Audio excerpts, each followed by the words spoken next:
సంగమనకు తీర్పు. దీనిని ప్రియుల క్రీస్తు న్యాయపీఠం ఎదుట తీర్పు అని మనం అంటాం. దాని గురించిన వివరాలు 2 కొరింథీ పత్రిక 5వ అధ్యాయం 1 నుంచి 10 వచనాల్లో ఉంటుంది. అది రేపు ఉదయం దాని సంగతులు మీకు చెప్తా. ఇది 3వ సంఘటన. ఈ 3 సంఘటనలు వెనువెంటనే దీంతో కలుపుకొని మరొక సంఘటన సంభవించిన ఈ భూమి మీద. ఇదన్నీ దేవుని టైం టేబుల్. ఇదేదో మనం తయారు చేసి పెట్టుకున్నవి కాదు. 4వ సంఘటన ఏంటంటే, ఈ భూమి మీద క్రీస్తు విరోధి వాడు ప్రత్యక్షం కానయ్యున్నాడు.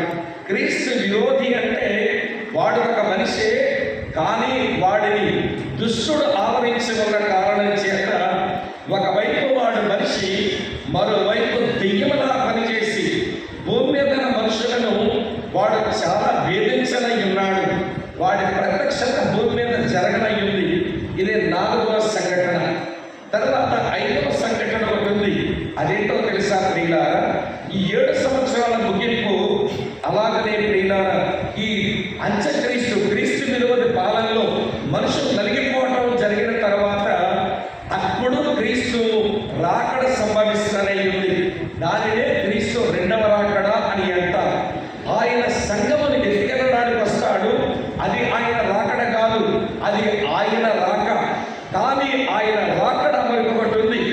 ఆ రాకడ 7 సంవత్సరాలు జరిగిన తర్వాత ఆయన ఈ భూమి మీదకి ఆయన రానయ్యున్నాడు. ఇది 5వ సంఘటన.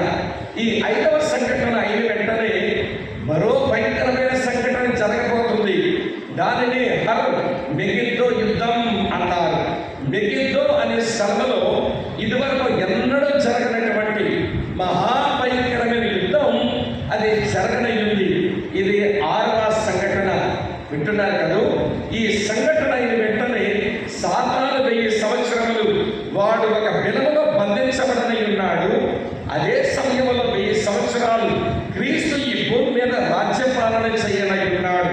ఇది 7, 8 సంఘటనలు. ఈ సంఘటనలు అయిన వెంటనే పాపులకు తీర్పు జరగనయ్యింది. దానినే ధవల సింహాసనపు తీర్పు అని అంటారు. ఈ తీర్పు అయిపోయిన తర్వాత నిత్యత్వం ప్రియులారా మనుషులకు అందుబాటులోనికి వస్తుంది. ఎటర్నల్ స్టేట్ అని అంటాం. క్రొత్త ఆకాశం, క్రొత్త భూమి అవి కలగనై ఉన్నాయి.